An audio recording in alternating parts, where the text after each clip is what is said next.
हमारे जो ये शिक्षक साथी हैं, कृपया इस लाइन में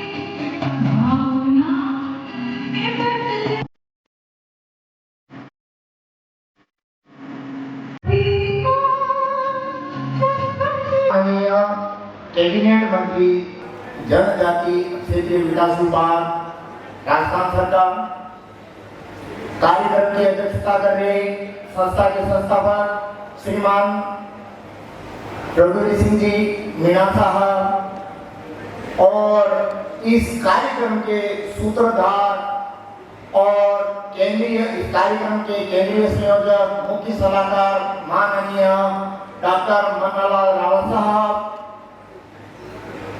हमारे जनजाति विश्वविद्यालय के पूर्व कुलपति माननीय थावरचंद जी डामोर साहब, कलासुआ साहब और इस मंच से विराजी हुई सुनीता जी, हमारे बीच अतिथियों की कड़ी में समाज मुस्लिम तेली साहब जिलाध्यक्ष से मैं निवेदन करना चाहूँगा कि मंच पर बुला लें। समाज मुस्लिम तेली साहब जिलाध्यक्ष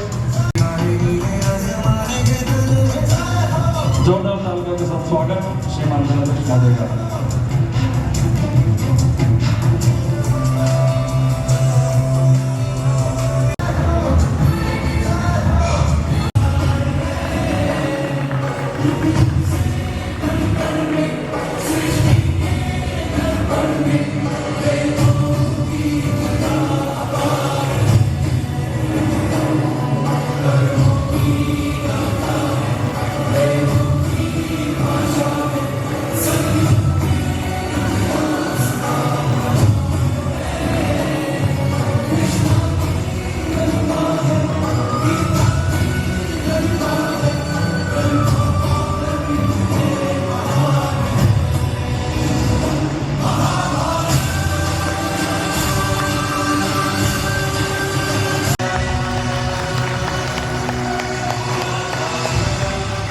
इस संस्थान के बारे में संक्षिप्त में थोड़ा ब्यौरा देना चाहूंगा कि 2011 में एक थीम के साथ में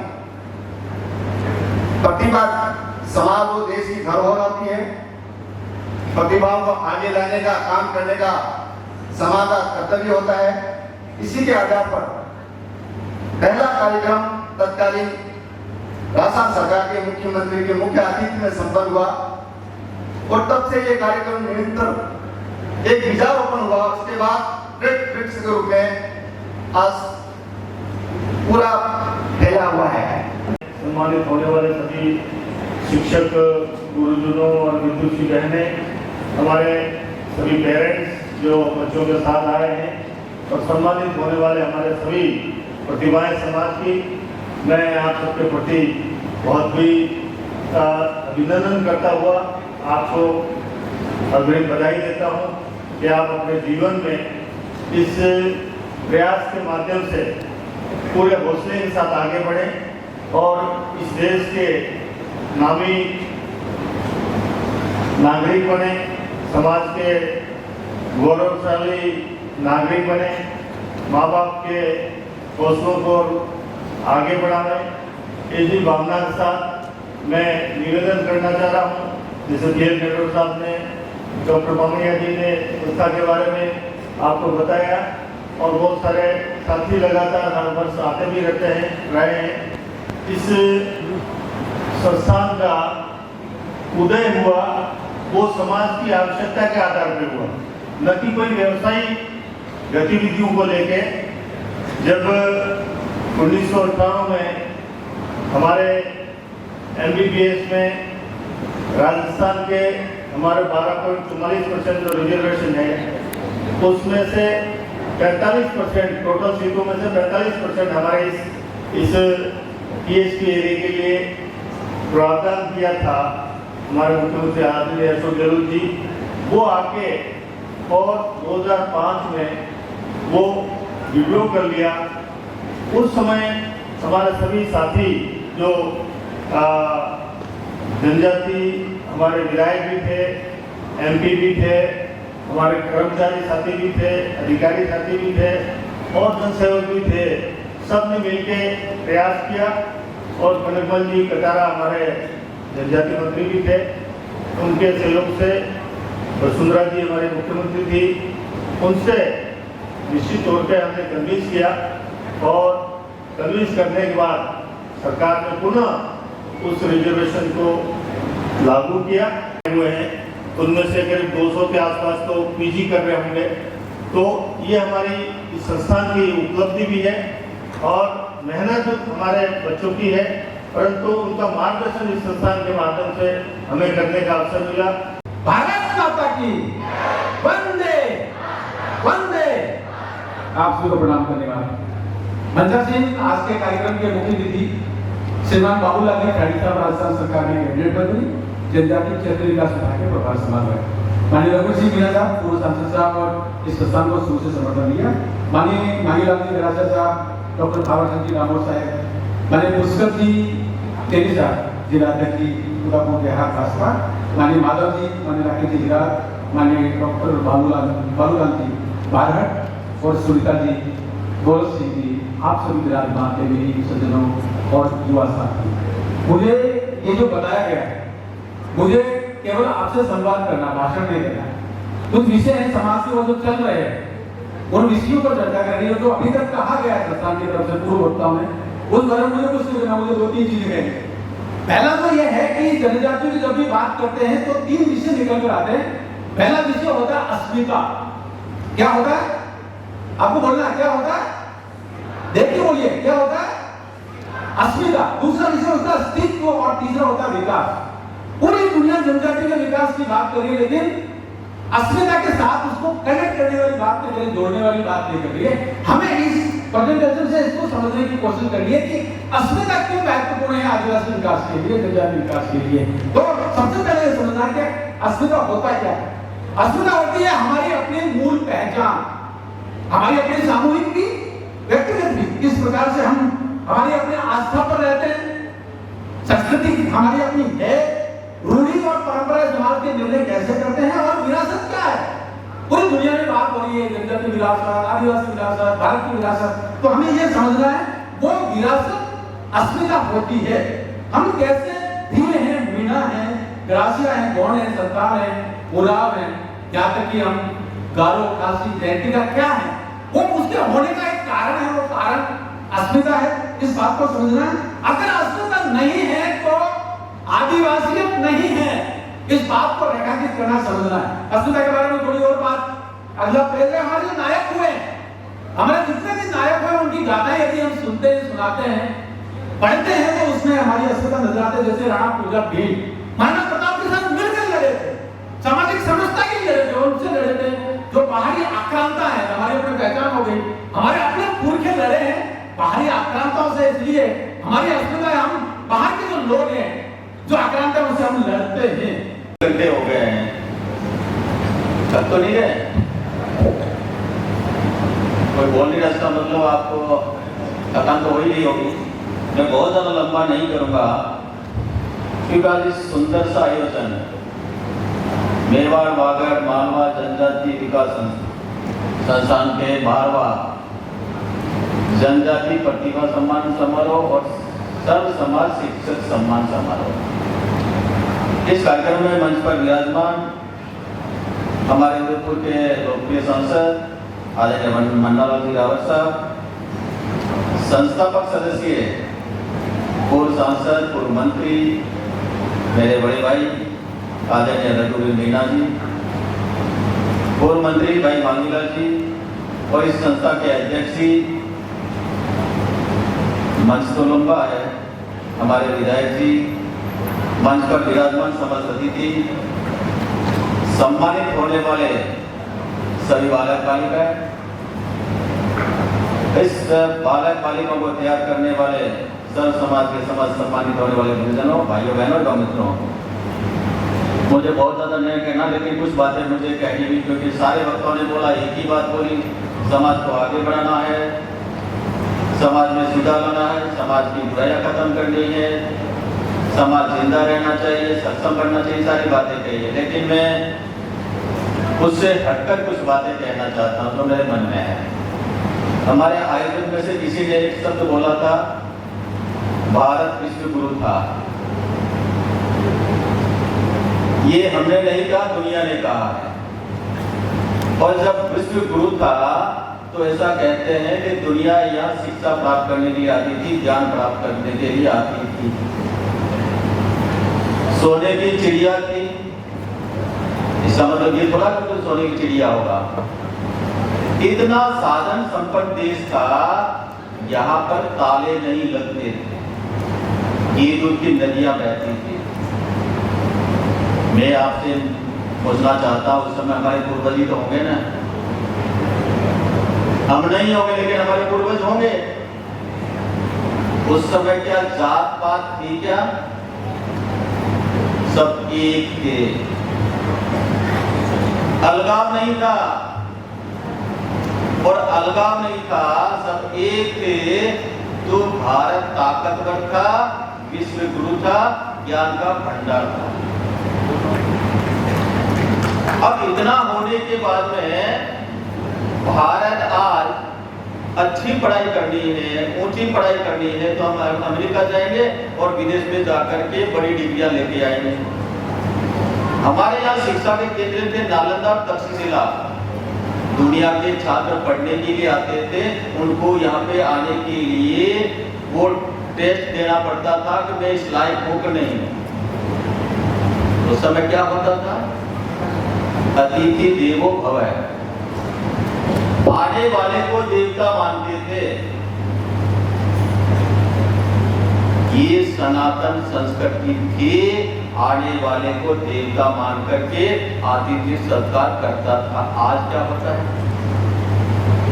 और जब इतना वैभवशाली भारत था तो दुनिया के लोगों के मन में आया कि भारत वो संपन्न है, सोने की चिड़िया है, धन धान्य खूब है, वहां जाकर के हम लोड खसोड़ करके ला सकते हैं। इसलिए षड्यंत्र पूर्वक आक्रमण हुए, एक नहीं कई आक्रमण हुए। हुन आए, कुषाण आए, मुगल आए, अंग्रेज आए। हुन कुषाण तक तो ठीक है, वैसा रहा होगा, लेकिन मुगल आए, वो थोड़ा सा शासन, मेरी बात को अन्यथा न ले, वो शासन थोड़ा क्रूर था। एक हाथ में तलवार थी तो दूसरे हाथ में कुरान थी।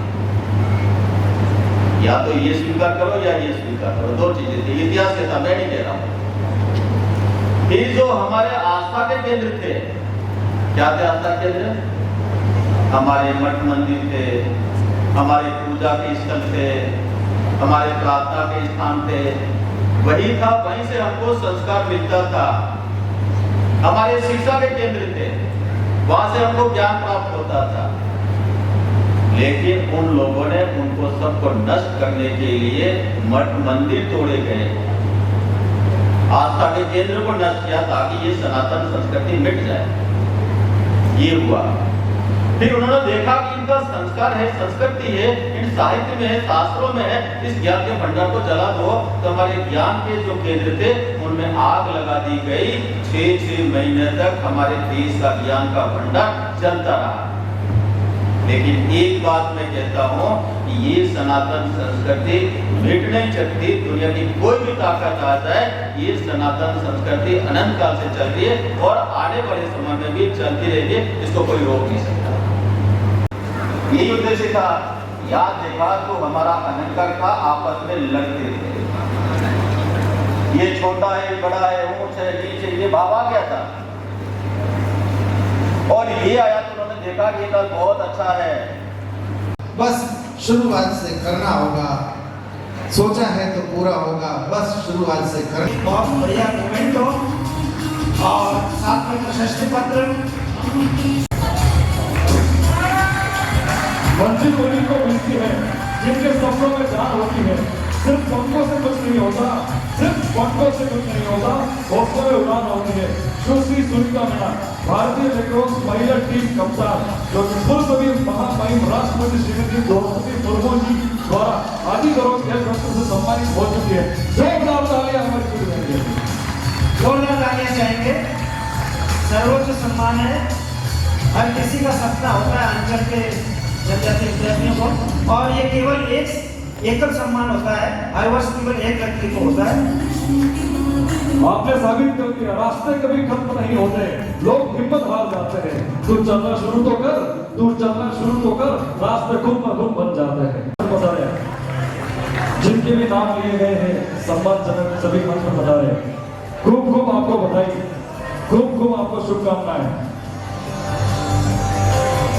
सभी साथ में आ जाएं और ये चेयर लगवाइए और सभी छगनलाल मीणा, कमलेश मीणा, कालूराम मीणा, देवीलाल मीणा, इसमें जिला भीलवाड़ा है।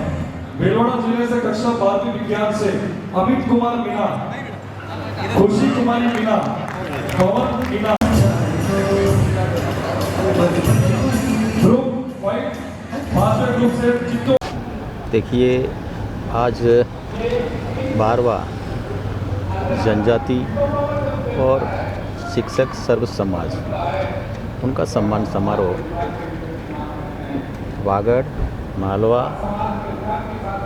जनजाति विकास संस्थान इनके सानिध्य में इनकी एक अच्छी प्रेरणा से जिन बच्चों को, जिन अध्यापकों ने अच्छा काम किया है उनको सम्मानित करने का काम किया है। सम्मान में एक प्रशंसा पत्र मिलता है और कुछ मिलता नहीं है, लेकिन प्रोत्साहन ये बहुत बड़ा है, क्योंकि उन बच्चों ने जिन्होंने अच्छे अंक प्राप्त किए हैं उन बच्चों को एक प्रशंसा पत्र मिलेगा। वो बच्चा वो प्रमाण पत्र होगा, वो जहाँ पर सबसे ज़्यादा लोग आते होंगे, बैठते होंगे, उस जगह जो सजा कर रखेगा और आने वाला देखेगा तो छात्र का मनोबल ही बढ़ेगा और हमारा भी आत्मसम्मान, हम भी खुश होते हैं कि चलो हमारे बच्चे आगे बढ़ गए। जो शिक्षक, जिन शिक्षकों ने उन बच्चों को तैयार किया उनका भी सम्मान होना चाहिए, ऐसा इस संस्था ने प्रयास किया है, तो उनका भी सम्मान करेंगे। एक सुंदर सा कार्यक्रम है और आपने देखा होगा कि राजनीति से ऊपर उठ करके सभी लोग, हम सभी विचारधारा के लोग एक मंच पर हैं। समाज हमारे लिए पहला है, राजनीति हमारे लिए दूसरे विषय है, क्योंकि राजनीति हम जब चुनाव आएंगे तब करेंगे, लेकिन समाज हमारे लिए पहला है। समाज के काम में हम सब आगे बढ़ करके समाज का कैसे उत्थान हो, समाज कैसे आगे बढ़े, ये हम सब मिल करके प्रयास करें। ये बहुत अच्छा प्रयास है। बिल्कुल सर, जैसे समाज का उत्थान तो हो रहा है, सब एक साथ दिख रहे हैं, ठीक है, आपने इसमें राजनीति नहीं दिखाई, लेकिन बीजेपी पार्टी के मोहन राउत कहते हैं सोशल मीडिया से तो भाई बीजेपी कांग्रेस दोनों शामिल होकर इस संस्थान के साथ जुड़े हैं कि हम आदिवासी अंचल से नहीं है, क्या कहेंगे इसमें? देखिए ये जो बीजेपी है ना, ये बीजेपी का उद्भव ही ऐसे विचारों से हुआ है। वो कहते हैं कि हम आदिवासियों की पार्टी है और आदिवासियों की पार्टी का नाम लेकर के जिस प्रकार से आदिवासियों को राज लाएंगे और आदिवासियों का सर्वांगीण विकास करेंगे, इसका विकास कर रहे हैं। आपको दिखता है क्या विकास?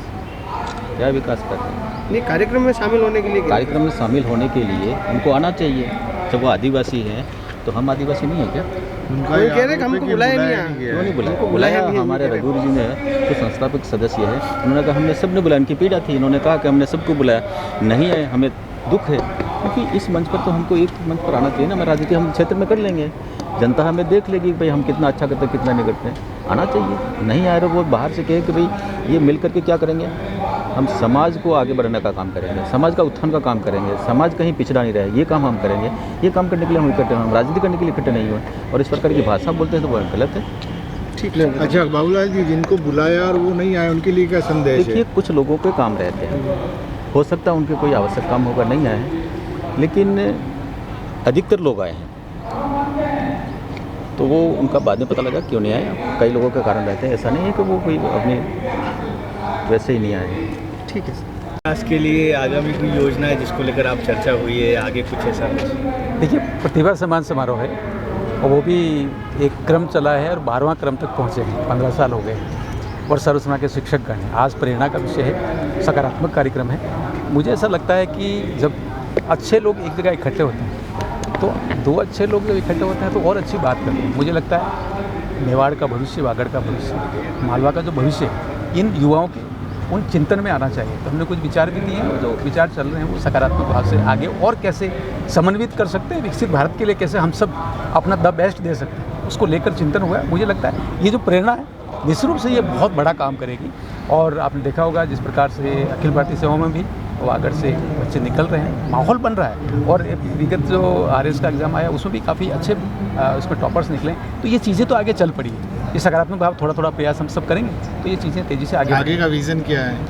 देखिए, अब प्रतिभा जो है वो राष्ट्र का धरोहर है, ये किसी एक मनीषी ने कहा है। जो राष्ट्र का धरोहर है तो हमारा राष्ट्रीय कर्तव्य क्या है, हम प्रतिभाओं को जोड़ें, एक मंच पर लाएं, उनको मिलाएं, उनको साझा करें, अपना थोड़ा एक संसाधन जुड़े हैं वो उनके सामने जोड़ के उनको प्रेरणा दें कि भविष्य आपका है, हम सभी ये काम कर सकते हैं। मुझे लगता है ये जो नींव है, ये नींव आगे जाके बड़ा काम करेगी और सामाजिक समरसता हो, चाहे कुटुंब प्रबोधन हो, पर्यावरण हो, विरासत हो, व्यापार हो, नौकरी हो, जीवन के सारे आयाम इसमें जुड़ेंगे, ऐसा मन में भाव लेकर काम कर रहे हैं। मुझे लगता है परिणाम भी आना शुरू हो गए।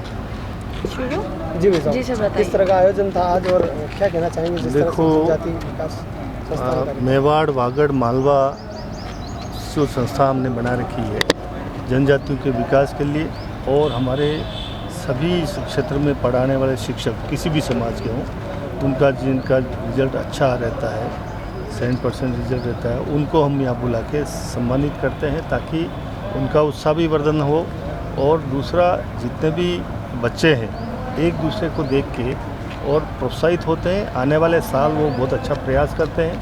हमने जब ये शुरुआत की थी 12 साल पहले, उस समय हमारे बच्चे 65%, 70%, 75% ज़्यादा लाते थे। आज हमें ये कहते हुए खुशी है कि 99.33% एक बच्चा बांसवाड़ा का गरीब परिवार का बच्चा 10वीं के बोर्ड में लाया है। तो निश्चित तौर पे उसको प्रेरणा इस संस्था द्वारा आयोजित इन कार्यक्रमों से मिली है। हमारे आज करीब 800 से ज़्यादा डॉक्टर इन इतने सालों में तैयार किए हैं। उसके अलावा भी RS और अलग दूसरी सेवाओं में भी लोग गए हैं प्रोत्साहित होकर और इंजीनियर्स बने हैं। पहले बच्चों का सोच सिर्फ इतनी थी कि टीचर बनना है, सचिव बनना है, पटवारी बनना है, यहीं तक सोच थी। बड़ी सोच पैदा करने में हमने इस संस्था ने बहुत बड़ा काम किया है। संस्था ने अपने संभागीय मुख्यालय है, यहाँ 20,000 स्क्वायर फीट ज़मीन सरकार से अलॉट भी कराई है IIM के पास में। तो आने वाले समय में इस संस्थान के माध्यम से जनजातियों का विकास निश्चित तौर पे क्रमबद्ध तरीके से होगा। और इस संस्थान को हमने बिल्कुल राजनीति से ऊपर उठ के इस कार्यक्रम को आयोजित करते हैं हम। तो निश्चित तौर पे हमारा सबका सामूहिक प्रयास है, अच्छा प्रयास है और एकता के साथ हम कर रहे काम। और पिछले 12 साल में हमारे 2 बार तो अशोक गहलोत जी मुख्यमंत्री के रूप में इस कार्यक्रम में आए, सेंट्रल मिनिस्टर हमारे आए हैं, अर्जुन लाल जी मेघवाल थे वो भी आए, नमो नारायण जी आए, कई ऐसे बड़े लोग हैं जो इस कार्यक्रम में आके और संस्था का गौरव बढ़ाए।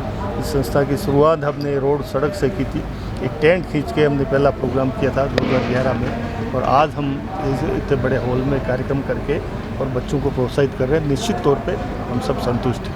क्या इसमें राजकुमार जी रोहत को निमंत्रण मिला है या नहीं मिला है? क्योंकि आप एक संस्थापक हैं, उनका पार्टी का एक नेता है, उनका जैसे कहना तो क्या है है, राजकुमार जी पूरे देश की राजनीति करने लग गए हैं तो वो तो व्यस्त तो ज़्यादा रहते हैं, परंतु मेरा ये कहना है कि उनकी थिंक अलग तरह की है। हम इसको किसी भी तरह से राजनीतिक अखाड़ा बनाना नहीं चाहते हैं। वो चिंतन शिविर करते हैं, विश्व आदिवासी दिवस मनाते हैं, तो उसमें कांग्रेस भारतीय जनता पार्टी के लोगों को नहीं बुलाते। हम कहते हैं भाई समाज के हम भी समाज के लोग हैं, हमें भी बुलाइए, पर वो उनकी सोच अलग है। नई जनरेशन को वो बिल्कुल ही डाइवर्ट करके और बिल्कुल गर्त में ले जाना चाहते हैं। ऐसी स्थिति में हम उन लोगों को दूर रखना ज़्यादा पसंद करते हैं। ठीक।